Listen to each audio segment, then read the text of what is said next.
തിരുത്തുന്നതിൽ സന്തോഷം, പക്ഷേ സംശയങ്ങൾ ബാക്കി. ശ്രീ വസന്ത് തെങ്ങുംപള്ളി, നോക്കൂ, ഇവിടെ ഇപ്പോൾ വിശ്വാസികൾ പറഞ്ഞു, വിശ്വാസികൾ സംശയം രേഖപ്പെടുത്തി, അതുകൊണ്ട് ഞങ്ങൾ തിരുത്തുന്നു എന്നതാണ് ഇന്ന് മന്ത്രി കെ മുരളീധരൻ പറയുന്നത്. അങ്ങനെ ജനാധിപത്യ വിശ്വാസികളും അല്ലാത്ത വിശ്വാസികളും ഒക്കെ കണ്ണിൽ എണ്ണയൊഴിച്ച് സർക്കാരിനെ ഇങ്ങനെ നിരീക്ഷിക്കണം, തെറ്റ് വന്നാൽ പ്രശ്നം ഉണ്ടാക്കണം, അങ്ങനെയാണെങ്കിൽ ഞങ്ങൾ തിരുത്തി നന്നായിട്ട് പൊയ്ക്കൊള്ളാം എന്ന സന്ദേശമാണോ നൽകുന്നത്? അല്ല, ഒന്ന് രണ്ട് കാര്യങ്ങൾ. ഒന്ന്, ഈ വി പ്രദീപ് കുമാർ, അദ്ദേഹം സ്മാർട്ട് ക്രിയേഷൻസിന്റെ അഡ്വക്കേറ്റ് എന്നതിനപ്പുറത്ത് കേരളത്തിൽ അങ്ങോളം ഇങ്ങോളമുള്ള പ്രധാനപ്പെട്ട ഒരുപാട് ക്ഷേത്രങ്ങളുടെ അഭിഭാഷകനും അമിക്കസ് ക്യൂറിയും ഒക്കെ ആയി ഇരുന്ന ആളാണ്. അമിക്കസ് ക്യൂറിയായി ബഹുമാനപ്പെട്ട കേരളത്തിന്റെ ഹൈക്കോടതി നിസ്സാരക്കാരനായ ഒരാളെ ശബരിമല കേസിൽ പ്രതിഷ്ഠിക്കും എന്ന് വിശ്വസിക്കുക നിർവാഹമില്ലല്ലോ. അതിപ്പോ ഈ ചർച്ചയിൽ പങ്കെടുക്കുന്നവരെല്ലാവരും തന്നെ നിയമ പാണ്ഡിത്യമുള്ളവരാണ്.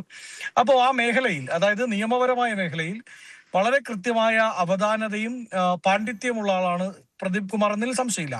ഇനി സ്മാർട്ട് ക്രിയേഷൻസുമായി ബന്ധപ്പെട്ട് SIT ഇൻവെസ്റ്റിഗേഷൻ പ്രഖ്യാപിച്ചതിന് ശേഷം സ്മാർട്ട് ക്രിയേഷൻസിന്റെ വക്കാലത്ത് ഹോൾഡർ അല്ല ശ്രീ പ്രദീപ് കുമാർ. അദ്ദേഹത്തെ ന്യായീകരിക്കുക എന്റെ ഉത്തരവാദിത്തമല്ല. കോടതി ഇടപെട്ട് ഒഴിവാക്കുകയായിരുന്നു, മറ്റാർക്കും ഈ വിവരങ്ങൾ പോകണ്ട എന്ന് കരുതി കോടതി ഇടപെട്ട് ഒഴിവാക്കിയതാണ്. എന്ത് വിവരക്കേടാ എന്നെ രേണു പറയുന്നത്? സ്മാർട്ട് ക്രിയേഷൻസിന് ഒരു അഡ്വക്കേറ്റിനെ വെച്ചാൽ കോടതി ഇടപെട്ട് അയാളെ ഒഴിവാക്കി, ഹർജിക്കാരെ ഒഴിവാക്കിയതാണ്, ഹർജിക്കാരെ കോടതി ഒഴിവാക്കിയതാണ് എന്നതാണ് ഞാൻ പറഞ്ഞത്. അങ്ങനെ പറ. സ്മാർട്ട് അല്ലാതെ വക്കാലത്ത് അദ്ദേഹം ഒഴിഞ്ഞു എന്നുള്ളതാണ്. അല്ലാതെ ഇപ്പൊ ഞാൻ എന്റെ വക്കാലത്ത് വേറൊരാൾക്ക് കൊടുക്കുന്നു, കോടതി ഇടപെട്ട് നിങ്ങളുടെ വക്കാലത്ത് അയാൾ വക്കാലത്തിന്റെ കാര്യമല്ല എന്ന് പറഞ്ഞത് ക്ലിയർ ചെയ്തല്ലോ. കോടതി ഇടപെട്ട ഹർജിക്കാരെ ഒഴിവാക്കുകയായിരുന്നു. അല്ല, ഞാൻ പറയട്ടെ. അപ്പൊ സ്മാർട്ട് ക്രിയേഷൻസിനെ സംബന്ധിച്ച് ഈ കൊള്ളയുമായി ബന്ധപ്പെട്ട് അവരുടെ പങ്കെന്താണ് എന്നത് വ്യക്തമാക്കപ്പെടേണ്ടതാണ്. അവിടെ ചെന്ന് ഇത് മാറ്റപ്പെട്ടു എന്നുള്ളതും അതിൻ്റെ അകത്ത് അവർ അറിഞ്ഞുകൊണ്ടാണോ അതോ ഒരു സ്മാർട്ട് ക്രിയേഷൻസിന്റെ പരിധിയിൽ വരുന്ന കാര്യങ്ങളാണോ അവർ അതിൽ പ്രവർത്തിച്ചത് എന്നത് വ്യക്തമാക്കപ്പെടേണ്ടതുണ്ട്. അത് അന്വേഷണം മുമ്പോട്ട് പോവുകയും വേണം. പക്ഷേ SIT ഇൻവെസ്റ്റിഗേഷൻ വന്നതിന് ശേഷമാണ് മയപ്പെടുത്തിയാണ് വസന്ത് ഇപ്പോൾ അവരുടെ പങ്കാളിത്തം സംബന്ധിച്ചുള്ള കാര്യങ്ങൾ പറയുന്നത് എന്ന് കേൾക്കുമ്പോ കാലം അധികം ഒന്നും മാറിയിട്ടില്ല, 1 മാസം ആകുന്നേ ഉള്ളൂ. ശ്രീ വസന്ത്, ഞാൻ ഒറ്റ കാര്യം സൂചിപ്പിച്ചോട്ടെ, ഇദ്ദേഹം അഭിഭാഷകൻ എന്ന നിലയിൽ മറ്റ് കർത്തവ്യങ്ങളിൽ വലിയ രീതിയിൽ പേരെടുത്ത വ്യക്തി ആയിരിക്കാം. അതേ വ്യക്തി തന്നെ ഈ സ്മാർട്ട് ക്രിയേഷൻസിന് ക്ലീൻ ചിറ്റ് നൽകിക്കൊണ്ട് മാധ്യമങ്ങൾക്ക് മുന്നിൽ വന്ന് അവരുടെ വക്താവിനെ പോലെ സംസാരിക്കുകയും ആ കേസിനെ തന്നെ വഴിതിരിച്ചു വിടാൻ ശ്രമിക്കുകയും ചെയ്തിരുന്നു. അങ്ങനെ ഒരു കാര്യം കൂടി ഉണ്ട്. ഇനി രേണു 1 മിനിറ്റിൽ 10 തവണ ഇടപെട്ടാൽ എനിക്ക് മയപ്പെടുത്താതെ രേണുവിനോട് സംസാരിക്കേണ്ടി വരും. എന്റെ വാദങ്ങളിൽ മയപ്പെടുത്തലുണ്ടെന്ന് അങ്ങ് പറഞ്ഞാലും അങ്ങയോട് സംസാരിക്കുമ്പോൾ മയമില്ലാതെ സംസാരിക്കേണ്ടി വരും. അതുകൊണ്ട് എന്നെ പറയാൻ അനുവദിക്കണം എന്നുള്ളതാണ് ഇത്. ഞാൻ ബി പ്രദീപ് കുമാറിന്റെയോ സ്മാർട്ട് ക്രിയേഷൻസിന്റെയോ അഡ്വക്കേറ്റ് അല്ല. ഞാൻ വളരെ കൃത്യമായി പറഞ്ഞത്, ദേവസ്വം ബോർഡിന്റെ പ്ലീഡറായി വെക്കുമ്പോൾ സ്വാഭാവികമായും ആ മേഖലയിൽ, അതായത് ദേവസ്വങ്ങളുമായി ബന്ധപ്പെട്ട എക്സ്പീരിയൻസ് ഉള്ള ഒരാൾ എന്ന നിലയിലായിരിക്കാം അദ്ദേഹത്തെ പരിഗണിച്ചത് സർക്കാർ എന്നാണ് ഞാൻ മനസ്സിലാക്കുന്നത്. ഇനി അതിനേക്കാളൊക്കെ അപ്പുറത്ത് ബഹുമാനപ്പെട്ട കാരശ്ശേരി മാഷും രാഹുലും ഒക്കെ പറഞ്ഞതുപോലെ വിശ്വാസികൾക്ക്, ഇപ്പൊ അങ്ങ് പറഞ്ഞ വിശ്വാസികളല്ലാത്തവരും എന്ന് പറഞ്ഞാൽ ആത്യന്തികമായി ദേവസ്വവുമായി ബന്ധപ്പെട്ട് നിൽക്കുന്നത് വിശ്വാസികൾ തന്നെയാണ്. അതിന്റെ സ്റ്റേക്ക് ഹോൾഡേഴ്സ് വിശ്വാസികളാണ്.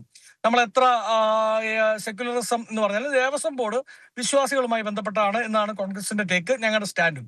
അപ്പൊ ആ വിശ്വാസികൾ, അതായത് ദേവസ്വം ബോർഡിന്റെ സ്റ്റേക്ക് ഹോൾഡേഴ്സ്, അവരാവശ്യപ്പെട്ടു, അല്ലെങ്കിൽ അവരുടെ ഭാഗത്ത് നിന്ന് വിവിധ കോണുകളിൽ നിന്ന് ഒരു ആശങ്ക ഉയർന്നു വന്നപ്പോ അതിന്റെ പിറ്റേ ദിവസം തന്നെ അദ്ദേഹത്തെ രാജി എഴുതി മേടിച്ചില്ലേ? രാജി എഴുതി മേടിച്ചു വസന്ത്. പക്ഷേ ആരാണ് ഈ നിയമനം നടത്തിയത്? ആരുടെ ഉത്തരവാദിത്തമായിരുന്നു ഈ നിയമനം? ആരാണ് ഈ ജാഗ്രത കുറവ് കാട്ടിയത് എന്ന കാര്യത്തിൽ വസന്തിന് ഒരു വ്യക്തതയുണ്ടോ? അല്ല, ജാഗ്രത കുറവല്ലെന്നേ. ജാഗ്രത കുറവെന്നൊക്കെ പറയുന്നത് CPM-ന്റെ സംസ്ഥാന പോളിറ്റ് ബ്യൂറോയുടെ നിഘണ്ടുവിലുള്ള വാക്ക്. അതൊന്നും കോൺഗ്രസിന്റെ നാക്കിലേക്ക് അങ്ങ് വെച്ചു തരാൻ നോക്കണ്ട. ഞങ്ങൾ അങ്ങനെയൊന്നും പറഞ്ഞ് കൈ കഴുകുന്നില്ലല്ലോ. ഇത് നിയമവകുപ്പാണ് ഗവൺമെന്റ് പ്ലീഡർമാരെ വെക്കുന്നത്. അത് എല്ലാ വകുപ്പുകളിലും വെക്കാറുണ്ട്. ഇന്നലെ തന്നെ എത്രയോ പറഞ്ഞ ലിസ്റ്റ് വെളിയിൽ വന്നു. അപ്പോൾ ഗവൺമെന്റ് പ്ലീഡറിന് 7 വർഷത്തെ ഹൈക്കോർട്ട് പ്രാക്ടീസ് എന്നുള്ളതാണ് മിനിമം യോഗ്യത. ആ മിനിമം യോഗ്യത ഉണ്ട്, ആർക്ക് വേണമെങ്കിലും ഗവൺമെന്റ് പ്ലീഡർ ആവാം. അത് സ്വാഭാവികമായി എല്ലാ കാലത്തും പൊളിറ്റിക്കൽ നിയമനങ്ങൾ തന്നെയാണ്. LDF-ന്റെ കാലത്തും അതെ, UDF-ന്റെ കാലത്തും അതെ. അതിൻ്റെ അകത്ത് നിയമവകുപ്പ് മന്ത്രിക്ക്, അല്ല ഇന്നത്തെ കേസിൽ മുഖ്യമന്ത്രിക്കും അദ്ദേഹത്തിന്റെ ഓഫീസിനും അതിൻ്റെ അകത്ത് അവധാനതയുണ്ട്, അവർക്ക് അതിൻ്റെ അകത്ത് റോളുണ്ട്. ഇനി അതിൻ്റെ അകത്ത് ഒന്നാമത്തെ കാര്യം ഞാൻ പറഞ്ഞത്, ദേവസ്വം ബോർഡിന്റെ പ്ലീഡറായ ഒരാളെ വെക്കുമ്പോൾ ആ ദേവസ്വം വിഷയങ്ങളിൽ അഗ്രഗണ്യനായ പാണ്ഡിത്യമുള്ള മുൻകാല എക്സ്പീരിയൻസ് ഉള്ള ഒരാളെ പരിഗണിച്ചു. പാർട്ടി അതിനപ്പുറത്ത് മറ്റൊരു ഇന്റൻഷനും അതിൻ്റെ അകത്ത് ഉണ്ടായിട്ടുണ്ട് എന്ന് ഞാൻ വിശ്വസിക്കുന്നില്ല. പക്ഷേ അത് പരിഗണിക്കപ്പെട്ട ശേഷം അങ്ങനെയല്ല. ഈ സ്മാർട്ട് ക്രിയേഷൻസിന്റെ അഡ്വക്കേറ്റ് അദ്ദേഹം വന്നു. ഇപ്പൊ അങ്ങ് പറഞ്ഞു സ്മാർട്ട് ക്രിയേഷൻസിന്റെ വക്താവായി അദ്ദേഹം സംസാരിച്ചു എന്നൊക്കെ പറയുമ്പോൾ സ്വാഭാവികമായ ഒരു അഡ്വക്കേറ്റ് അവരുടെ ക്ലയൻസിന് വേണ്ടി സംസാരിക്കും. അത് ചിലപ്പോൾ മീഡിയാസ് നിങ്ങൾ ചോദിച്ചാൽ സംസാരിച്ചെന്നൊക്കെ വരും. അങ്ങനെ സംസാരിച്ചിട്ടുണ്ട് എന്നുള്ളതിനപ്പുറത്ത് സ്മാർട്ട് ക്രിയേഷൻസിന്റെ അഡ്വക്കേറ്റായി അദ്ദേഹം വരുമ്പോൾ എതിർകക്ഷിയായിരുന്നു. ആ കേസിൽ തന്നെ എതിർഭാഗത്തുണ്ടാവുന്ന ദേവസ്വം ബോർഡുമായി ബന്ധപ്പെട്ട ഒരു സ്ഥാപനത്തിലേക്ക് അദ്ദേഹം കടന്നു വന്നാൽ ആ അന്വേഷണം വഴിമുട്ടാൻ സാധ്യതയുണ്ട് എന്ന ആശങ്ക കേരളത്തിന്റെ പൊതുസമൂഹവും വിശ്വാസികളും മുമ്പോട്ട് വെക്കുമ്പോൾ നമ്മളത് തിരുത്തുകയല്ലേ.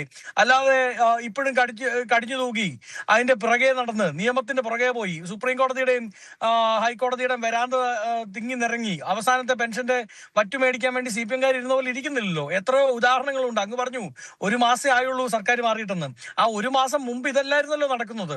1 മാസം മുമ്പ് 10 സെക്കൻഡ് 1 മാസം മുമ്പ് വിശ്വാസിയോ സ്റ്റേക്ക് ഹോൾഡേഴ്സോ ഏതെങ്കിലും ഒരു വിഷയത്തിൽ അഭിപ്രായം ഉന്നയിച്ചാൽ, അവരുടെ പ്രശ്നങ്ങൾ തുറന്നു പറഞ്ഞാൽ, അതുമായി ബന്ധപ്പെട്ട എന്തെങ്കിലും ആർഗ്യുമെന്റ്സ് മുമ്പോട്ട് വെച്ചാൽ അവരോടെല്ലാം കടക്ക് പുറത്തുനിന്ന് മാറി കങ്ങടുന്നല്ലേ പറഞ്ഞുകൊണ്ടിരുന്നത്. ഒരു തിരുത്തലും ഉണ്ടായിട്ടില്ലല്ലോ. ഈ സർക്കാരിനെ സംബന്ധിച്ച് ഞാൻ പറഞ്ഞല്ലോ, സർക്കാരിന്റെ ഇന്റൻഷൻ, സർക്കാർ അദ്ദേഹത്തെ നിയോഗിക്കുമ്പോൾ പരിഗണിച്ചിരിക്കുന്നത് അദ്ദേഹത്തിന് മുൻകാലങ്ങളിൽ കേരളത്തിലെ എല്ലാ ദേവസ്വങ്ങളിലും ഉണ്ടായിരുന്ന നിയമ പാണ്ഡിത്യമാണ്, അവിടുത്തെ അഡ്വക്കേറ്റ് എന്നുള്ള നിലയിൽ അദ്ദേഹത്തിന്റെ അനുഭവ ജ്ഞാനമാണ്. അദ്ദേഹം അമിക്കസ് ക്യൂറി, ശബരിമലയിലെ അമിക്കസ് ക്യൂറിയായി അടക്കം ഇരുന്ന വ്യക്തി എന്ന നിലയിലാണ് സർക്കാർ പരിഗണിച്ചത്. പക്ഷേ അതിനപ്പുറത്ത് വിശ്വാസികൾക്ക് പരിഗണിക്കേണ്ടി വന്ന വിഷയം വന്നപ്പോൾ അത് അഡ്രസ് ചെയ്യാനാണ് ഈ സർക്കാർ തയ്യാറായത്. അത് നല്ലൊരു മാറ്റമാണ്, നല്ലൊരു നീക്കമാണ് എന്നാണ് ഞാൻ കാണുന്നത്.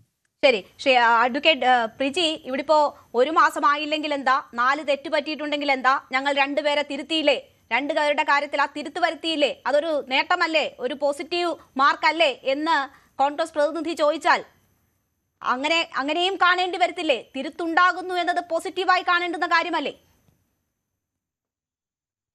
വസന്ത് ഇവിടെ പറഞ്ഞപ്പോൾ ഒരു പ്രദീപ് കുമാറിന്റെ കാര്യമാണ് ആവർത്തിച്ച് പറഞ്ഞത്. പക്ഷേ ഞാൻ പറയുന്നത് പെശകാണെങ്കിൽ തിരുത്താൻ ഞാൻ തയ്യാറാണ്.